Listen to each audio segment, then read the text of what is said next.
မင်္ဂလာပါခင်ဗျာအားကစားမှတ်စုအစီအစဉ်ကနေကြိုဆိုပါရစေစိတ်အချမ်းမြေ့စရာစိတ်ညစ်စရာတွေကြားကပဲဒီအားကစားသတင်းလေးတွေကပြည်သက်ကိုခဏတာစိတ်ဖြေလျှော့မှုပေးနိုင်မယ်လို့မျှော်လင့်ပါတယ်ပထမဆုံးအကြောင်းအရာတစ်ခုအနေနဲ့မြန်မာ National League ပြိုင်ပွဲဝင်အသင်းကြီးတစ်သင်းဖြစ်တဲ့ရန်ကုန် United ကငလင်တန်တင့်ပြည်သူတွေကိုကယ်ဆယ်ဖို့ကူညီဖို့နဲ့ပြန်လည်ထူထောင်ရေးတွေလုပ်ဖို့ကျပ်သိန်း1100မှတီးပြီးကူညီသွားမယ်လို့ထုတ်ပြန်လိုက်ပါတယ်အဲ့ဒီထုတ်ပြန်ချက်မှာမကြသေးမီကဖြစ်ပွားခဲ့တဲ့ငလင်တန်ကြောင့်နစ်နာခဲ့ရတဲ့သူတွေအတွက်ကူညီထောက်ပံ့ရေးအနေနဲ့ရန်ကုန်တိုက်တက်ဘောလုံးအသင်းကဥက္ကဋ္ဌဦးပြည်ဖြိုးဒေစာဦးဆောင်ပြီးအုပ်ချုပ်သူအဖွဲ့ဝင်များနီးပြများကစားသမားများနဲ့အတူမိဖက်လုပ်ငန်းများစုပေါင်းပြီးတော့ငွေကြေးကျပ်သိန်း1100ကိုမှတူတန်းသွားမယ်လို့ဆိုပါတယ်။အဲဒီထုတ်ပြန်ချက်မှာပဲငလင်တန်ကြောင့်နစ်နာဆုံးရှုံးခံခဲ့ရသူများနဲ့တသားတဲ့အတူရှိနေကြောင်းလဲဒီနေရာကနေပြောကြားပါရစေ။မိဘပြည်သူပြည်သက်များနဲ့အတူတီထောင်ထားတဲ့အသင်းအနေနဲ့အခုလိုချိန်မှာပြည်သူတွေနဲ့အတူတကွရက်တည်နေဖို့တာဝန်ရှိတယ်လို့ခံယူပါတယ်လို့လည်းအသင်းဥက္ကဋ္ဌကပြောကြားခဲ့တယ်လို့ဆိုပါတယ်။နောက်တစ်ပုဒ်ကတော့ငလင်တန်သင့်ပြည်သူတွေအတွက်ကျပ်သိန်း90မှတီလှူဒန်းမဲ့မြမလက်ရွေးစင်ဘောလုံးသမားတဦးအကြောင်းကိုတင်ဆက်ပေးပါမယ်။မြမလက်ရွေးစင်ဘောလုံးသမားမောင်မောင်လွင်ကငလင်တန်သင့်ပြည်သူတွေအတွက်ကျပ်သိန်း90မှတီပြီးလှူဒန်းမယ်လို့သူ့ရဲ့ social media ကနေကြေညာခဲ့ပါတယ်။ထိုင်းလီ1ကလပ်လမ်ဖုံးဝါရီယာမှာကစားနေတဲ့မောင်မောင်လွင်ကသူနဲ့တူပါဝင်လှူဒန်းကြဖို့ကိုလည်းတိုက်တွန်းထားပါတယ်။သူ့ရဲ့ Facebook စာမျက်နှာကနေသူပြောထားတာကမနေ့ကဖြစ်ပေါ်ခဲ့တဲ့ပြင်းထန်တဲ့ငလင်တန်ကြောင့်ပျက်စီးဆုံးရှုံးမှုတွေကယ်ဆယ်ရေးလုပ်ငန်းတွေနဲ့ပြန်လည်ထူထောင်ရေးကိစ္စရပ်တွေကိုအသုံးပြုနိုင်ဖို့ကျွန်တော်မောင်မောင်လွင်ကငွေကျပ်သိန်း90မှတီတူတန်းမယ်လို့ရေးသားထားတာပါ။ဒါအပြင်ချစ်ခင်ရတဲ့မိတ်ဆွေတငယ်ချင်းမိသားစုတွေအားလုံးသူနဲ့အတူပြည်သူပြည်သားတွေရဲ့လိုအပ်ချက်ကိုပါဝင်ကူညီလှူဒန်းဖို့လည်းတိုက်တွန်းတယ်လို့ဆိုပါတယ်။အဲ့ဒီပြောကြားချက်မှာပြည်သူတွေအားလုံးဘေးရန်နဲ့အသွယ်သွယ်ကနေအမြန်ဆုံးပြန်လည်ထူထောင်နိုင်ကြပါစေ။မှန်တကယ်လိုအပ်တဲ့နေရာတွေကိုစုံစမ်းပြီးဆက်သွယ်လှူဒန်းပေးမယ်လို့သူကဆိုပါတယ်။ဒါအပြင်အဲ့ဒီ social media post မှာပဲသူ့စီကိုလှူဒန်းနိုင်တဲ့ KB အကောင့်ကိုလည်းဖော်ပြထားပါတယ်။ငလင်တန်အကြီးကျယ်ခံစားနေရတဲ့မြန်မာနိုင်ငံကပြည်သက်တွေအတွက်နိုင်ငံတကာကအားကစားအသင်းဖွဲ့တွေကလည်းစူတောင်းအားပေးစကားတွေပြောကြားခဲ့ကြပါတယ်။မြန်မာပြည်သက်တွေအကြိုက်ဆုံး league ဖြစ်တဲ့ Premier League ကအသင်းတချို့ရဲ့စူတောင်းတွေကိုအရင်ဆုံးဖော်ပြပေးပါမယ်။မြန်မာနိုင်ငံရှိငလင်တန်ခံနေရတဲ့ပြည်သက်တွေကိုအရင်ဆုံးစူတောင်းပေးခဲ့တာက Manchester United ဖြစ်ပြီးအခုလိုစူတောင်းစကားပြောကြားခဲ့တာပါ။ Manchester United အသင်းမှာရှိတဲ့လူတိုင်းရဲ့နှလုံးသားကမြန်မာနိုင်ငံမှာဖြစ်ပွားတဲ့ငလင်ကြောင့်သက်သာခြင်းမရှိတဲ့အခြေအနေမှာရှိတဲ့သူတွေနဲ့အတူရှိနေပါတယ်။အားလုံးကိုချစ်ချင်းမေတ္တာနဲ့ခွန်အားတွေပေးပို့လိုက်ပါတယ်လို့ဆိုပါတယ်။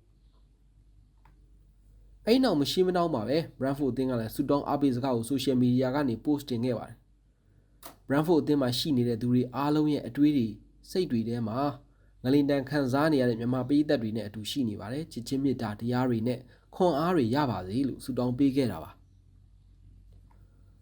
Manchester City အသင်းကလည်းချစ်ချင်းတရားတွေဂရုစိုက်မှုတွေကိုမြန်မာနဲ့ထိုင်းကငလင်တန်ခံရတဲ့သူတွေစီကိုပို့ပေးလိုက်ပါတယ်လို့ social media ကနေပေးပို့ခဲ့ပါတယ်။မြောက်လန်ဒန်အခြေစိုက်ကလပ်အသင်းတစ်ခုဖြစ်တဲ့ Tottenham Hotspur အသင်းကအရှေ့တောင်အာရှကမြန်မာနဲ့ထိုင်းမှာရှိတဲ့ငလင်တန်ခံရတဲ့သူတွေကို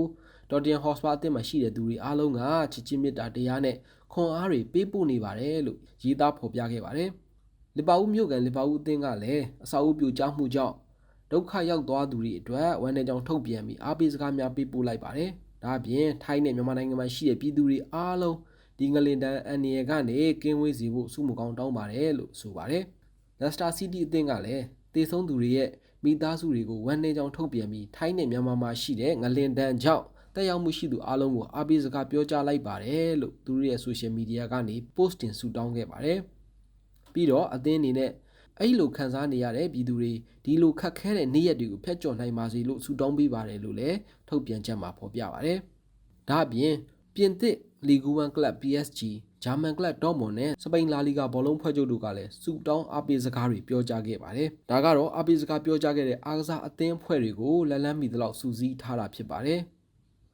မြန်မာပြည်သက်တွေအခိုင်အမာရှိတဲ့ပရီးမီးယားလိရဲ့တချို့သောဘောလုံးအသင်းတွေကတော့လက်ရှိမှာအားပေးစကားပြောကြားတာတွေမလုပ်တာကြောင့်ထုတ်ပြန်ပေးကြဖို့ပြည်သက်တွေက social media page တွေမှာ comment မှတ်တာတွေလုပ်ပြီးတိုက်တွန်းတာတွေလည်းလုပ်နေကြပါတယ်။ One Championship ရဲ့ဥက္ကဋ္ဌချက်ထရီကတော့ငလင်တန်ကြောင့်ထိခိုက်ခံစားရတဲ့မြန်မာနိုင်ငံနဲ့ဘန်ကောက်တို့ကြောင့်တောက်ကြနေဒီနေ့မှာစီစဉ်ထားတဲ့ One Friday Night 102ကိုဖျက်သိမ်းကြောင်းကြေညာခဲ့ပါတယ်။ငလင်တန်ကြောင့်ထိခိုက်ခံစားရသူတွေကိုစာနာအားပေးကြောင်းလည်းပြောကြားခဲ့ပါတယ်။ နိုင်ငံတကာမွေထိုင်းအဖွဲ့ချုပ်ကလည်းမြန်မာနိုင်ငံနဲ့ထိုင်းနိုင်ငံမှာရှိတဲ့ငလင်တန်သင့်ပြည်သူတွေကိုလိုက်လဲဝမ်းနဲ့ကြေကွဲရကြောင်းနဲ့စုမုံကောင်းများတောင်းပေးလျက်ရှိကြောင်းပြောကြားခဲ့ပါတယ်။ဘန်ကောက်မှာကျင်းပမဲ့မွေထိုင်းလက်ဝှေ့ပွဲတွေကိုလည်းရန်နာထားမယ်လို့ကြေညာခဲ့ပါတယ်။အမေရိကန်နိုင်ငံကိုရောက်ရှိနေတဲ့မြန်မာကစားသမားတွေဖြစ်တဲ့အောင်လာအန်ဆန်ဂျိုရှူအာဗန်နဲ့မေထက်လူတို့ကလည်းငလင်တန်သင့်ပြည်သူတွေအတွက်ခွန်အားတွေပေးပို့တဲ့အစာတွေကိုသူတို့ရဲ့ social media page ကနေ post တင်ပြီးတော့ဆူတောင်းပေးခဲ့ကြပါတယ်။ဒါအပြင်မြန်မာလက်ဝှေ့ရဲ့ချန်ပီယံတူဖြစ်တဲ့Dave ကလည်းငလင်တန်သင့်ပြည်သူတွေအတွက်ဆူတောင်းစကားပေးပို့ခဲ့သလိုကမ္ဘောဒီးယားနိုင်ငံခွန်ခမာ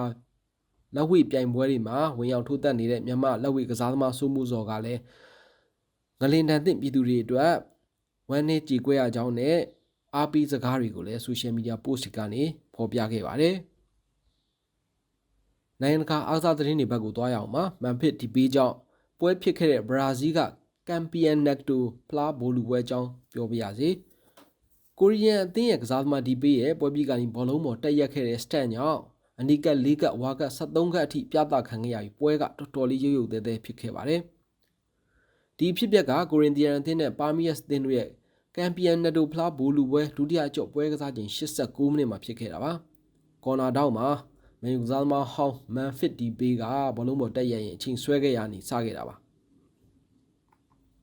အဲဒီနောက်မှာတော့အသင်းတာဝန်ရှိသူတွေအရန်ကစားသမားတွေကပါဝင်တဲ့ရန်ပွဲဖြစ်ပွားခဲ့ပြီးဒိုင်လူကြီးကအနီကတ်၄ကတ်အဝါကတ်73ကတ်အထိထုတ်သုံးခဲ့ရပါတယ်။ဒီဘိုလူပွဲမှာကိုရင်တီယန်အသင်းကနှစ်ကြော်ပေါင်းရလက်တကူကူမရှိတဲ့အနိုင်ရပြီးနောက်ဆုံး6နှစ်အတွင်းပထမဆုံးဆုဖလားကိုစုခုရရှိခဲ့ပါတယ်။နောက်ဆုံးသတင်းတစ်ပုဒ်ကတော့ Real Madrid ရဲ့နာမည်ကျော်ကစားသမားတချို့ရဲ့အပြုအမူကိုအရေးယူဖို့အတလက်တီကိုမက်ဒရစ်အသင်းက UEFA ကိုတိုင်ကြားထားတာအခုတော့စုံစမ်းစစ်ဆေးမှုတွေစတင်ပြုလုပ်နေပြီလို့ဆိုပါတယ်။